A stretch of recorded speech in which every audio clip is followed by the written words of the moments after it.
유다서 1장 1절과 2절 말씀. 예수 그리스도의 종이요 야고보의 형제인 유다는 부르심을 받은 자 곧 하나님 아버지 안에서 사랑을 얻고 예수 그리스도를 위하여 지키심을 받은 자들에게 편지하노라. 긍휼과 평강과 사랑이 너희에게 더욱 많을지어다. 아멘. 제가 소중하게 여기는 분이 목사님 말씀 전해 주실 때 사실은 그런 말씀을 가끔 하셔요. 그래요. 그래서 그래요? 나는 몰랐네요. 그랬더니 목사님 전해 주시는 말씀 다 하나님 말씀에 있는 거 전해 주시는데 사실은 안 해도 저희들 다 사실인 줄 아는데 사실은 그런다. 그래요. 그래서 사실은 제가 왜 사실은 그러겠습니까? 그만큼 중요하니까. 또 왠지 안 믿는 것 같을 때 그럴 때 사실은 그러는 거거든요. 예수님도 진실로 내게 이르노니 무슨 말씀하시고 나서 진실로 내게 이르노니 말씀 많이 하셨거든요. 저는 그래서 유튜브에 있는 거하고 제 녹음 파일에 있는 걸로 언어 습관이 어떤 건가 하는 걸로 또 점검하는 기회를 갖고 제가 다시 들어보기도 하고 진짜 그런가 확인도 한번 해봤습니다. 이 세상에 가짜가 참 많습니다. 그리고 모조품도 많고 또 짝퉁도 많습니다. 사실 제가 이 말씀을 유다서를 오늘 처음 이제 열게 됐는데 목회를 하면서 유다서 말씀을 안 전했던 것 같아요. 그동안. 그래서 또 사실은 몇 개월 전부터 주일날 전할 말씀을 저는 이제 책별로 나가기 때문에 미리 다 준비를 다 해놨죠. 근데 갑자기 하나님께서 저에게 유다서 말씀을 전할 마음을 또 강하게 주시는 거예요. 저는 좀 어려우니까 이제 피해 가고 싶은 마음이 있었습니다. 다 이제 준비를 해놨으니까 쉽게 가고 싶은 마음이 있었습니다. 하더라도 조금 있다가 하고 싶은 마음이었죠. 하나님께서 이 말씀을 전하도록 하신 이유가 있다라는 생각을 갖고 그대로 제가 순종해서 말씀을 전하게 되었습니다. 여러분에게 유다서는 어떤 말씀으로 읽혀졌고 여러분이 들은 유다서는 어떤 말씀입니까? 유다서는 뭐를 말씀하고 계시는 것 같습니까? 우리가 사용하는 5만 원권 있죠? 여러분 돈을 좀 꺼내보시기 바랍니다. 5만 원권 있잖아요. 5만 원권 보면은 16가지 그 위조 지폐를 방지하는 최첨단 기술이 들어 있습니다. 뭐 홀로그램이라든지 띠용이라든지 글씨 크기라든지 식별 번호라든지 이런 걸 보면 알 수 있도록 16가지 기술이 거기에 들어 있습니다. 그걸 구별하는 사람은 위조 지폐냐 이제 진짜냐 이거를 구별을 하는 거죠. 근데 무엇보다도 중요한 거는 가장 좋은 방법은 어떤 거냐면 진짜 속에서 살면 위조 지폐가 딱 나타나면 이거 아닌데 이거 좀 이상한데 이게 제일 좋은 거예요. 어떤 기술을 가지고 기계에다 들여도 되고 어떤 거에다 판별하는 것보다 제일 좋은 기술이 어떤 거냐면 그냥 아는 거예요. 위조 지폐를 딱 보는 순간에 이거 이상한데? 이거 진짜 이상한데? 뭔가 문제 있는 거 아니야? 하고 우리가 알 수 있는 거, 그게 굉장히 중요하다고 생각을 합니다. 근데 영적인 게 그렇다는 거예요. 영적인 것이 하나님의 말씀을 들으면 이것이 살아있는 하나님의 말씀이구나, 이것이 진리의 말씀이구나, 주님이 내게 말씀으로 오셔서 나를 만나주시는구나, 주님이 내게 말씀으로 찾아오셨구나, 나에게 뭘 말씀하시는구나, 이게 들려지는 게 축복이라는 거예요. 그래서 주보에 여러분 은혜의 말씀을 한번 펴보시기를 바랍니다. 주보 한쪽 면 순서지 옆면에 보면 은혜의 말씀이 있는데 거기 보면 고린도전서 2장 14절 말씀이 있어요. 육에 속한 사람은 하나님의 성령의 일들을 받지 아니하나니 이는 그것들이 그에게는 어리석게 보임이요 또 그는 그것들을 알 수도 없나니 그러한 일은 영적으로 분별되기 때문이라. 육적인 사람은 영적인 얘기를 하면 거부한다는 거예요. 육적인 사람은 영적인 얘기를 하면 부딪힌다는 거예요. 거북하다는 거예요. 그러니까 들을 수가 없다는 거예요. 반대로 육적인 얘기는 듣기는 편한데 영적인 사람에게는 그게 즐겁지가 않아요. 세상에 뭐 맛있는 거 먹고 어디 놀러 가고 그런 얘기가 나한테는 하나도 즐겁지 않은 거예요. 근데 영적인 얘기는 그게 무거운 주제인데도 불구하고 하나님이 나의 심령을 어루만지시고 나를 세우시고 나에게 찾아오셨다는, 내게 말씀해 주셨다는 그 확신이 일어나는 거예요. 육적인 사람이 들으면 믿어지지도 않고 어리석게 드린다는 거예요.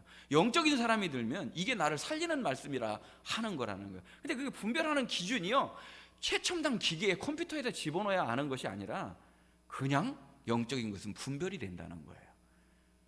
성령을 우리 안에 주시고 그 성령께서는 우리 안에 정말 영적인 것을, 환경을 보는 게 아니라, 사람을 보는 게 아니라, 어떤 여건을 보는 게 아니라 본질이신 주님을 보게 하고 본질이신 말씀 속에서 그것을 발견하는 축복을 우리에게 주셨다는 거예요. 사랑하는 성도 여러분, 말세를 살아가는 우리 성도들에게 필요한 것이 무엇인 줄 아세요? 영적인 분별력입니다. 하나님의 말씀이 하나님의 말씀대로 들려지는 게 그게 복이라는 거예요. 저 마지막 끝까지 영적 분별력을 가지고 살아가는 주의 성도들이 되시기를 주님의 이름으로 축복합니다. 제가 유다서를 열면서 정말 감사한 게 있습니다. 그것이 무엇이냐면 진짜 속에서 사는 것이 얼마나 큰 축복인가. 여러분이 매일 진짜 속에서 살아가는 게 별거 아닌 것 같죠? 근데 진짜 속에서 살아가는 것처럼 축복이 없는 거예요. 진짜 속에서 우리가 살아가고 있다는 거, 진리 가운데 우리가 있다는 거, 이것이 굉장히 큰 축복이라는 겁니다. 그리고 유다서를 탁 열면요, 제일 앞에 어떤 문장이 나옵니까? 예수 그리스도의 종이요, 이렇게 출발을 합니다. 유다서를 쓰고 있는 사람이 누구라는 거예요? 예수 그리스도의 종이 썼다는 거예요. 그 사람은 자기를 소개하는데 별로 오래 걸리지 않습니다. 어떻게 소개하느냐면, 첫째는 예수 그리스도의 종이고 두 번째는 야고보의 형제인 유다다, 이렇게 말합니다. 이 글을 쓰고 있는 사람이 누구라고요? 예수 그리스도의 종이고 그리고 유다의 형제라는 거예요. 저는 이 말씀을 보면서 큰 감동을 받습니다. 이 세상에 나를 소개하는 수많은 내용들이 있고 수많은 미사여구가 있습니다. 그렇죠? 나는 뭐를 가졌고, 나는 무슨 업적을 이뤘고, 나는 대단한 사람이고, 내가 이런 일들을 해왔고, 이런 것들을 자랑하는 게 아니라 내가 내세우고 자랑할 것은 미사여구도 아니에요, 업적도 아니에요, 그 어떤 것도 아니에요. 오로지 하나, 나는 예수 그리스도의 종입니다. 내가 예수 그리스도의 종됨이 자랑이라는 거예요. 이걸 바꿔서 얘기하면 나의 주인은 오직 예수님이십니다. 나의 모든 생사와 모든 것을 주관하시는 분은 주인이신 예수님이십니다. 이게 가장 중요한 나의 고백이라는 거예요. 그러면서 자기 자신이 누구라고 말하느냐면 야고보의 형제라고 말합니다. 우리가 지금 뭐 신학 수업 듣는 것도 아니고 성경 공부하는 시간이 아니기 때문에 자세히 나아가지는 않겠지만, 저는 이것을 보면서 정말 이건 정말 대단한 거라고 생각을 해요. 그 많은 것 중에서 딱 두 가지만 얘기를 했는데, 내가 예수 그리스도의 종이고 야고보의 형제라는 거예요. 그러니까 헷갈리지 않도록, 다시 말하면 혼란스럽지 않도록만 딱 규정돼 있을 뿐이지, 이거는 아주 분명한 사실을 지금 말해주고 있는 거예요. 그걸 뭐를 지금 얘기를 하고 있느냐면, 성경에 많은 유다들이 나오잖아요. 여러분 너무 제일 잘 아는 유다가 누구죠? 가룟 유다죠. 그리고 또 유다 누구죠? 야곱의 아들 중에서도 유다가 있잖아요. 뭐 많아요. 그냥 간단하게 얘기해서. 근데 그 야고보의 형제 유다라고 그랬어요. 그러면 또 이제 복잡해지는 게 뭐냐면, 야고보도 많아요. 그렇죠? 누구? 세베대의 아들 야고보도 있죠. 알페오의 아들 야고보도 있죠. 작은 야고보도 있죠. 굉장히 이제 복잡해져요. 근데 그걸 다 이제 빼고 가장 쉽게 제가 말씀을 드리도록 하겠습니다. 이것을 쓰는 이유는, 간단하게 얘기해서 이걸 왜 이렇게 정리했느냐면, 바로 예수님의 동생 야고보의 동생 유다라는 거예요. 그러니까 야고보하고 유다는 형제이고 이 사람들은 혈통적으로는 예수님의 동생이었다는 건데, 자기가 예수님의 동생이다, 내가 형통적으로 어떤 것을 내세우는 것이 아니라 나는 그 야고보의 동생이다, 복잡하게 헷갈리지는 마라 하고 지금 이제 가르쳐주는 것입니다. 근데 이게 왜 중요하느냐면, 예수님의 동생들을 이제 공관복음에서 쭉 이름을 기록해 놨습니다. 예수님의 동생들이 예수님 잘 따르고 예수님 잘 믿었을 것 같죠? 그렇지 않았습니다.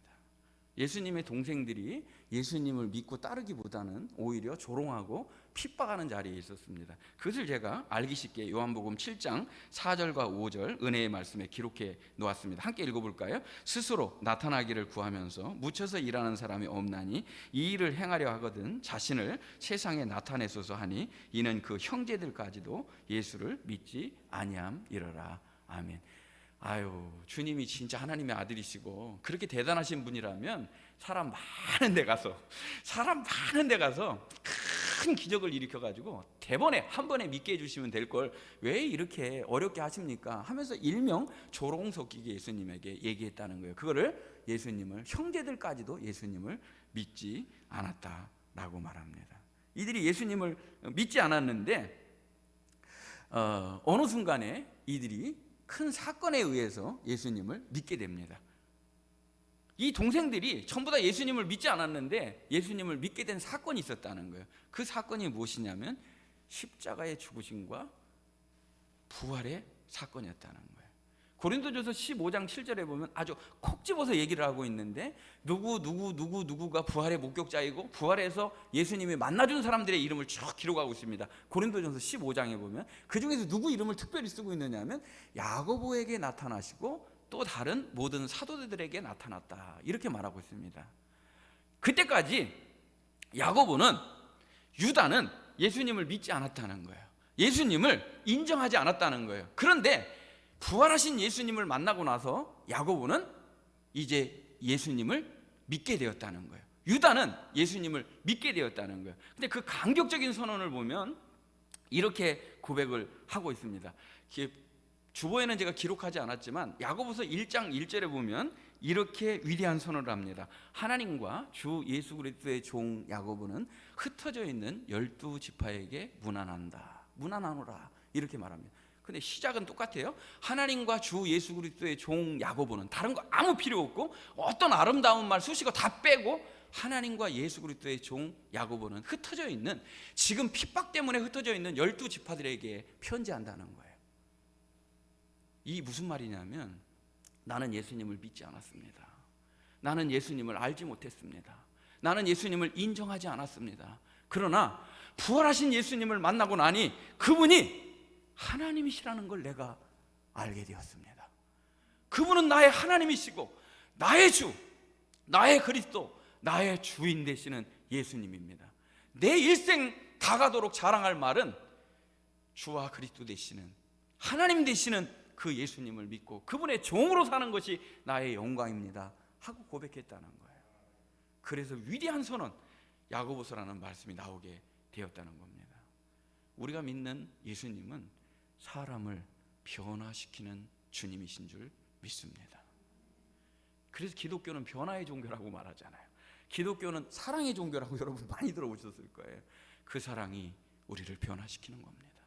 끝까지 기다려주시고 끝까지 인내해 주시고 우리를 향해 한도 끝도 없이 그 사랑 부어주시고 기다려 주셨기 때문에 우리가 주님께로 올 수 있었고 우리가 주님 앞에 변화될 수 있는 복을 받게 되었다는 것입니다. 나의 주인이시며 나의 구세주가 되시는 예수님, 그분과의 관계보다 중요한 게 어디가 있겠습니까? 오늘 위대한 선언입니다. 나의 주인, 나의 모든 것, 나의 구세주는 예수님 한 분밖에 없습니다. 나쁜 쪽으로 바뀌는 걸 우리가 변질됐다 그래요. 변질되면 안 되죠. 좋은 쪽으로 바뀌는 걸 우리가 변화받았다, 그렇게 말합니다. 만났을 때 여러분 오랫동안 못 만나던 분을 만났을 때 너는 예나 지금이나 아주 바뀐 게 없다. 두 가지 중에 하나예요. 좋은 거를 안 바꿨든지 나쁜 거를 안 바꿨든지. 저는 우리 사랑하는 성도들이 예수님을 만남으로 인해서 성품이 바뀌고 인격이 바뀌고 언어 체계가 바뀌고 사상이 바뀌고 가치관이 바뀌고 습관이 바뀌고 돈 쓰는 게 바뀌고 표정이 바뀌고 모든 것이 바뀌어지는 축복의 주인공 되시기를 주님의 이름으로 축복합니다. 누가 이 글을 받고 있는가? 굉장히 중요한 거죠. 쓰고 있는 사람은 변화받은 누구예요? 유다가 썼다 그랬어요. 그러면 이 글을 받고 있는 사람은 누구냐? 그것이 1장 1절에 보면 부르심을 받은 자의 자에게 편지를 보낸다 말합니다. 부르심을 받은 자. 제가 제일 중요하게 여기는 것 중에 하나가 정체성입니다. 아이덴티티. 정체성. 나는 누구인가? 여러분 누구라고 생각합니까? 나는 누구인가? 정체성이 중요하다는 거예요. 나는 왜 여기 있는가? 사명이죠. 나는 지금 뭐 하고 있는가? 잘 감당하고 있는가죠? 나는 어디로 가고 있는가? 목적과 방향이죠?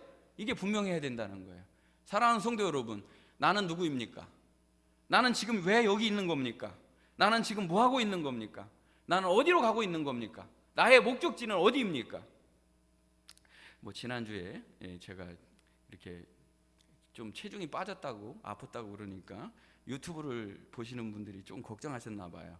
일주일에 한 300명 정도 이제 보시는 것 같은데 전화가 와가지고 목사님 체중 빠졌다는데 어디 아프신 거 아니냐고 전화를 이렇게 하시는 전화를 제가 받았습니다.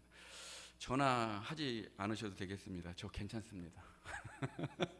괜찮고요. 전화하시지 마시고 여기 택배 주소 나와 있으니까 택배를 좀 보내주시면.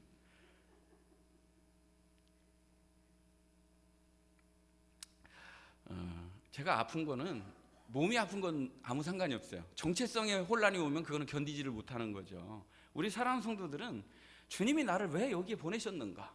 나는 무엇 때문에 여기 존재하는가? 무엇을 위해서 어디로 가고 있는가? 정체성에 대해서 분명해야 된다는 거예요. 우리는 부르심을 받은 자인 줄로 믿습니다. 주님께서 말씀하십니다. 내가 너를 지명하여 불렀나니 너는 내 것이다. 하나님의 자녀된 것이 어쩌다 보니까 우연히 내가 하나님의 자녀되고 교회 나온 게 어쩌다 보니까 우연히 여기 나온 게 아니라는 거예요. 에베소서 1장 4절은 위대하게 선언합니다. 창세전에 그리스도 안에서 우리를 택하사 우리를 사랑 안에서 그 앞에 거룩하고 흠이 없게 하시려고 우리를 그 기쁘신 뜻대로 예정하셨다. 우리를 부르신 시점이 창세전에 그 기쁘신 뜻대로 목적이 있어서 거룩하고 흠이 없게 하시려고 우리를 부르셨다는 거예요. 어쩌다 보니까 여기 앉아있는 게 아니고 어쩌다 보니까 내가 예수 믿게 된 것이 아니라 하나님의 자녀로서 살아가도록 그분의 놀라운 뜻과 섭리 가운데 그분의 주권 가운데 나를 부르셨다는 거예요. 하나님의 자녀로. 이보다 영광스러운 게 어디가 있느냐는 거예요. 수많은 70억의 사람들이 살아가고 있지만 하나님의 자녀로서의 부르심, 하나님의 자녀로서의 부르심, 더군다나 사명자로서의 부르심, 특별한 부르심 얼마나 감사하냐는 거예요. 이 얼마나 놀라운 은총입니까? 로마서 8장 30절에도 그런 말씀을 우리에게 주십니다. 또 미리 정하신 그들을 또한 부르시고 부르신 그들을 또한 의롭다 하시고 의롭다 하신 그들을 또한 영화롭게 하셨느니라. 누가 하신다고요? 하나님이 하십니다. 하나님이 그 구원을 이루어 가신다는 거예요. 부르심을 받은 곳에서 예배자로 살아가는 우리 사랑하는 성도들이 되시기를 주님의 이름으로 축복합니다. 저 마지막까지 우리는 예배자로서 부르심을 받은 겁니다. 부르신 곳에서 우리 사랑하는 성도들은 부르신 곳에서 코로나의 위험이든지 칼의 위험이든지 별의별 위험이 있다 할지라도 우리 사랑하는 성도들은 예배자로서의 삶을 살아가는, 끝까지 주님을 경배하며 주님을 높이며 살아가는 하나님의 자녀된 자의 사명을 다하는 우리 성도들이 되시기를 주님의 이름으로 축복합니다. 이 모든 동기가 있습니다. 그 동기는 무엇이냐면 아버지의 사랑 안에서라고 말합니다. 모든 동기가 뭐라고요? 사랑 안에서 우리를 부르셨다는 거예요. 사랑 안에서. 그 사랑이 나를 붙들어 주십니다. 사랑은 여기 있으니, 사랑이 어디 있다고요?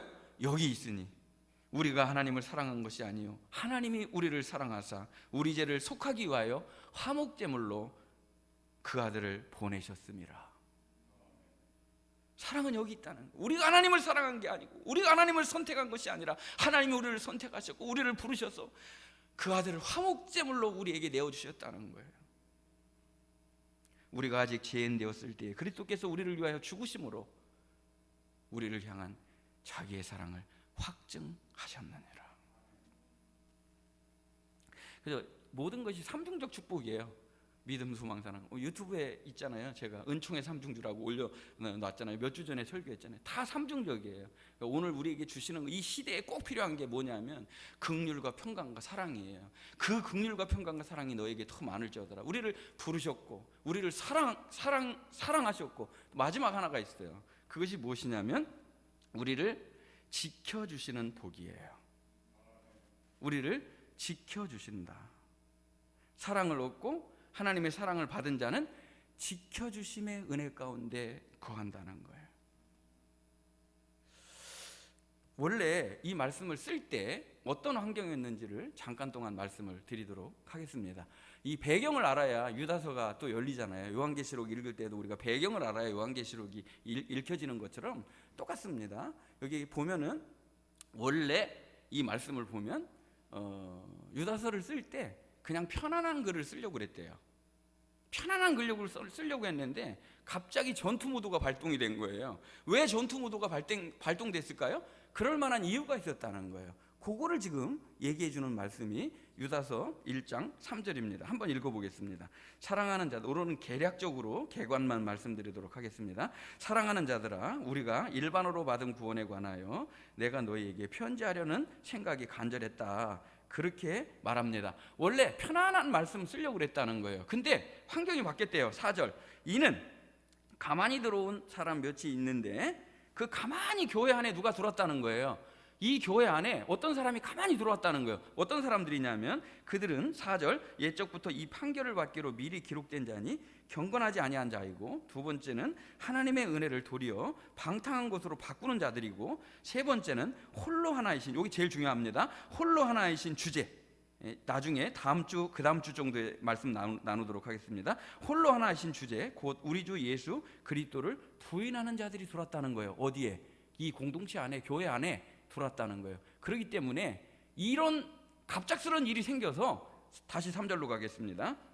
3절. 사랑하는 자들아, 우리가 일반으로 받은 구원에 관하여 내가 너희에게 편지하려는 생각이 간절하던 차에 성도에게 단번에 주신 믿음의 도를 위하여 힘써 싸우라는 편지로 너희를 권하여야 될 필요를 느꼈기 때문에 이 편지를 썼다.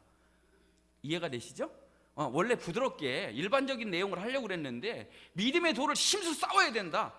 갑자기 전투 모드로 바뀌게 된 이유는 4절에 있는 이들이 교회 안에 들어왔기 때문에 이렇게 쓴다라고 하면서 그 뒤에 내용을 말합니다. 오늘 뭐 처음 나오신 분들은 이 말씀이 좀 어렵겠습니다만 한 주만 지나도 이 말씀의 참뜻이 금방금방 열리게 됩니다. 그래서 교회 안에 거짓 교사, 거짓 이단들이 들어와서 잘못된 거를 뿌리고 심어놨다는 거예요. 어떻게 해야 되는가 하는 거를 가르쳐주면서 맨 마지막 유다서 끝날 때 2주, 3주 정도는 너무너무 은혜로운 말씀이 나옵니다. 유다서 끝날 때 맨 마지막 2주에서 3주는 정말로 이런 말씀이 있을까 하는 또 은혜를 우리에게 주십니다. 중간이 어려워요. 그 중간에 7가지 심판에 대한 내용이 어려운데 그건 이제 뒤로 하고 그거는 제가 쉽게 그냥 풀어드리도록 하겠습니다. 근데 제일 중요한 거, 우리는 누구다고요? 첫째는 부르심을 받은 자이고, 둘째는 하나님의 사랑을 입은 자이고, 세 번째는 지키심을 받은 자다. 나는 지키심을 받은 자라는 거예요. 그래서 오늘은 이 지키심을 받은 자에 대해서 말씀을 드리도록 하겠습니다. 다 같이 우리 한번 따라해 보겠습니다. 나는 지키심을 받은 자이다. 나는 지키심을 받은 자이다. 지키심을 받은 자이다. 여러분, 우리가 다 대부분의 사람들이 이 미래에 대해서 걱정해요. 불안해해요. 내일은 무슨 일이 있을까? 막 어떤 때는 지나가는 사람 또 같이 밥 먹으면서 기침 한번 하면 저 사람 코로나 걸린 거 아니야? 그래서 불신의 시대에 야, 저 사람 왜 이렇게 생각을 한다는 거야. 그래서 우리가 안전에 대해서 걱정하고 또 미래에 대해서 걱정하는 마음들이 누구나에게 있는 것 같아요. 그런데 가장 중요한 확신이 무엇이냐면 하나님이 나를 지켜주신다. 하나님이 나를 지켜주신다. 언제까지? 세상 끝날까지. 내가 너를 떠나지 아니하고 버리지 않겠다. 내가 너와 함께한다. 세상 끝날까지 내가 너와 함께할 것이다. 제일 중요한 대명제입니다. 하나님은 우리를 지켜주신다.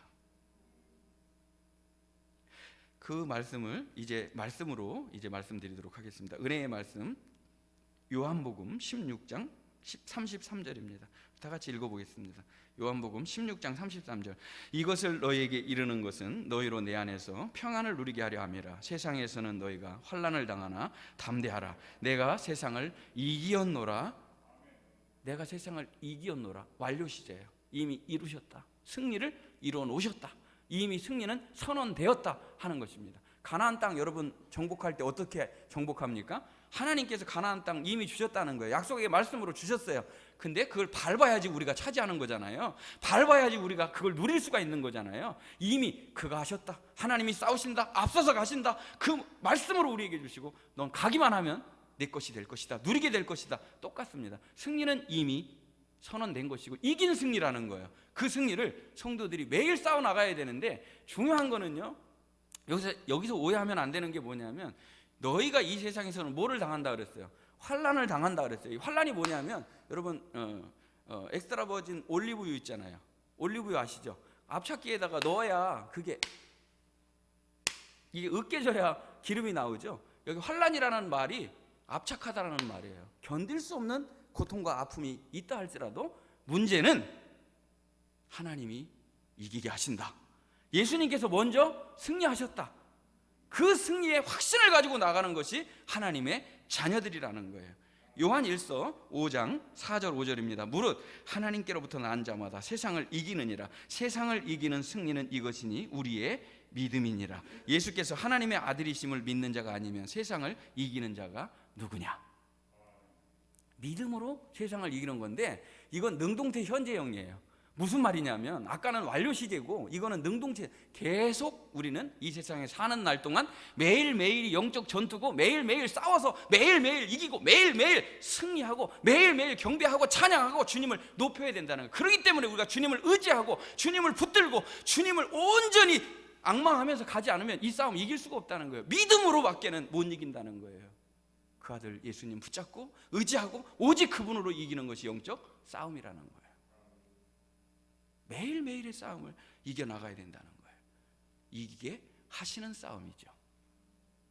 할렐루야. 그래서 요한계시록 말씀도 제가 여기다 기록해 놨습니다. 요한계시록 17장 14절. 그들이 어린 양과 더불어 싸우려니와 어린 양은 만주의 주시오 만왕의 왕이심으로 그들을 이기실 터이요 또 그와 함께 있는 자들 곧 부르심을 받고, 똑같죠? 택하심을 받은 진실한 자들도 이기리로다. 아멘. 어린 양의 승리. 우리는 어린 양의 승리에 동참하게 된다는 거예요.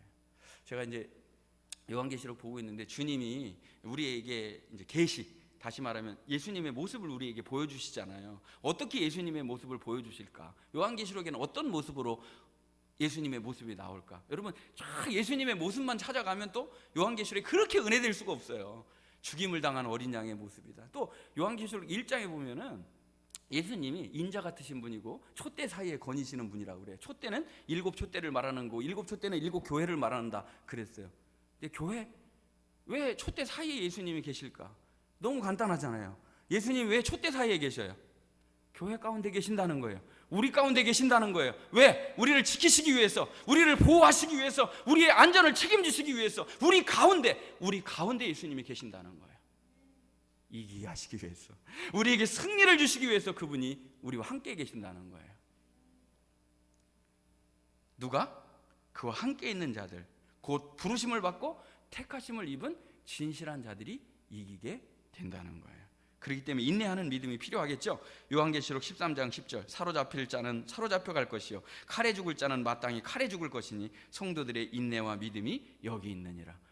인내하는 믿음이라는 거예요. 끝까지 인내하는 믿음은 나중에 이제 하늘 보좌가 나오지 않습니까? 쭉 나오는데 하늘 보좌, 어린 양이 하늘 보좌에 앉아 계시다. 하늘 보좌에 앉아 계시는데 우리가 24장로와 함께 그 하늘 보좌에 앉게 하신다 말합니다. 그러니까 결국은 요한계시록 막 두렵고 공포고 막 그런 게 아니라 결국은 우리를 이기셔서 그 보좌로 우리를 인도하신다. 여기 있는 성도들은 그냥 어쩌다 보니까 얻어 걸려가지고 내가 예수님 믿고 그럭저럭 어쩌다 한번 교회 나와가지고 나 예수 믿었어, 교회 다녔어, 이런 그런 존재들이 아니라는 거예요. 거룩하고 흠이 없고 하늘 보좌에 앉을 존귀한 자들로 하나님은 우리를 만들어가고 그 믿음을 완성시켜가는 과정에 있다는 거예요. 그냥 어떻게 그냥 대충 신앙생활하고 그런 게 아니라는 거예요. 우리를 지켜주신다는 거예요. 반드시 이기게 하신다는 거예요. 성도들의 인내가 여기 있나니 그들은 하나님의 계명과 예수에 대한 믿음을 지키는 자니라. 아멘. 제가 이 말씀 이제 정리하도록 하겠습니다. 이 말씀을 듣기 전에 예수님께서 우리를 위해서 기도해 주신 것이 있습니다. 십자가를 지시기 전에 예수님이 기도해 주셨는데 내가 너를 버리지 아니하고 떠나지 않겠다 말씀하시고, 요한복음 17장에 보면 대제사장의 기도가 나옵니다. 우리를 향한 정말 기도시죠. 거기 보면 그렇게 기도합니다. 내가 세상에 속하지 아니한 같이 여기 있는 너희들도 세상에 속하지 아니할 것이다. 뭘 말씀하시는 거예요? 우리가 세상 속에 살죠? 세상 속에 살죠. 그러나 우리가 세상에 속해서는 안 된다는 거예요. 아무리 거대한 제국에 산다 할지라도 우리가 세상에 영향받고 동화되어서 그 길로 가서는 안 된다는 거예요. 세상 속에 살지만 위의 것을 찾고 위의 것을 바라보면서 하나님을 붙들면서 살아가는 참 신앙의 믿음의 길을 걸어가야 되는 거룩한 존재들이라는 거예요. 세상에 속하지 아니한 같이 너희들도 세상에 속하지 말라는 거예요. 그러면서 우리들을 저를 진리로 거룩하게 하옵소서. 아버지의 말씀은 진리입니다. 이것이 주님의 기도예요. 그리고 우리를 향해 내가 세상으로 너희를 보내노라. 아버지께서 나를 보낸 것 같이 내가 너희를 보낸다는 거예요. 사랑하는 성도 여러분, 세상에 속하지 않는 그리스도인이 되시기를 주님의 이름으로 축복합니다. 이제 마지막 말씀을 드리도록 하겠습니다. 여기 보면 지키심을 받은 자들이 있는데 하나 빼먹은 게 있어요. 뭘 빼먹었을까요? 왜 우리를 지키신다 그랬을까요? 왜 우리를 지키신다 그랬을까요? 예수 그리스도를 위하여 지키심을 받은 자들에게 편지한다. 예수 그리스도를 위하여 지키심을 받은 자들이래요, 우리가. 그래서 우리 삶의 정체성, 우리 삶의 방향, 우리 삶의 목적 어디로 가야 되는가? 예수 그리스도를 위한 삶을 살아야 된다는 거예요. 이 세상 금방 지나갑니다. 저도 이렇게 머리가 흰머리가 많이 늘어날지는 몰랐습니다. 금방 세월이 갑니다. 정말 흐르는 물같이 가지 않습니까? 그냥 왔다가 그냥 가는 인생 되어서는 안 되지 않습니까? 예수 그리스도를 위하여. 젊다고 계속 젊은 게 아니잖아요. 있다고 계속 있는 게 아니잖아요. 힘 있다고 계속 힘 있는 게 아니잖아요. 예수 그리스도를 위하여 지키심을 받은 자들에게. 오늘 맨 마지막 은혜의 말씀, 맨 마지막 말씀을 읽고 우리 기도하도록 하겠습니다. 빌립보서 1장 20절입니다. 나의 간절한 기대와 소망을 따라 아무 일에든지 부끄러워하지 아니하고 지금도 전과 같이 온전히 담대하여 살든지 죽든지 내 몸에서 그리스도가 존귀하게 되게 하려 하나니. 아멘. 살든지 죽든지 내 몸에서 주님이 존귀케 되기를 원합니다. 그리스도를 위한 삶을 살아가는 삶의 고백입니다. 그래서 맨 마지막도 병행규절이에요. 맨 마지막, 이 유다서의 맨 마지막 한번 읽어보시겠습니다. 24절과 25절이 너무나 은혜스럽죠. 그 앞에 구절부터 읽어야 되는데 나중에 전할 거니까 24절 25절 시작. 능히 너희를 보호하사 거침이 없게 하시고 너희로 그 영광 앞에 흠 없이 기쁨으로 서게 하실리 곧 우리 구주 홀로 하나이신 하나님께 우리 주 예수 그리스도로 말미암아 영광과 위엄과 권력과 권세가 영원전부터 이제와 영원토록 있을지어다. 아멘. 하나님 홀로 하나이신 하나님, 그분이 예수 그리스도라고 말하면서 우리를 보호하시고 거침이 없게 하시고 영광 앞에 흠이 없게 기쁨으로 서게 하실 분이 예수님이라는 거예요. 내가 하는 게 아니라 예수님이 이 일을 반드시 이루실 거라는 거예요. 우리는 기쁘게 내어드리면 돼요. 주님께 우리를 내어드리면 우리 삶이 주님을 위한 삶이 되는 것입니다. 오늘 우리는 어떠한 우역, 어떠한 환난, 어떠한 어려움, 어떠한 불확실성에 있다 할지라도 우리를 부르신 그분, 우리에게 끝없는 사랑을 베풀어 주신 그분, 우리를 지켜주시는 그분이 계심으로 안전합니다. 우리는 사명이 있습니다. 싸워야 될 이유도 있습니다. 버티고 참아야 될 이유도 있습니다. 우리를 부르셨고, 그리고 우리를 통해 주님을 드러내게 하시려고 하는 지키심의 은혜가 있기 때문입니다. 오늘 이 은혜 가운데 이 유다서의 축복이 정말 심판과 그리고 두려움이 아니라, 이 축복이 주님께서 궁극적으로 이루시려고 그러는 이 축복이 우리 사랑하는 성도들에게 그대로 이루어지는 복이 있으시기를 주님의 이름으로 축복합니다. 하나님 감사합니다. 오늘 또 귀한 은혜 주시고 우리를 불러주시고 우리를 부르셨을 뿐만 아니라 우리에게 끝없는 사랑을 베풀어 주시고 우리를 지켜주시는 그 은혜와 사랑에 감사드립니다. 이제는 예수 그리스도를 위한 삶이 얼마나 값진 줄 알고 이 말씀으로, 이 축복으로 살아가는 우리 성도들이 다 되게 하여 주시옵소서. 수많은 가짜들 속에서 진짜로 살아가는 법, 그것을 유다서를 통해서 배우게 하여 주시고, 진짜 속에 가짜가 들어왔을 때 어떻게 대응하는지도 가르쳐 주시고, 우리 모든 성도들이 하나님의 지키신 가운데 믿음을 지키고 하나님 앞에 영광스럽게 서는 우리 성도들 다 되게 하여 주실 줄 믿습니다. 영광 받아 주시고 축복해 주실 줄 믿고 예수님의 이름으로 기도하옵나이다. 아멘.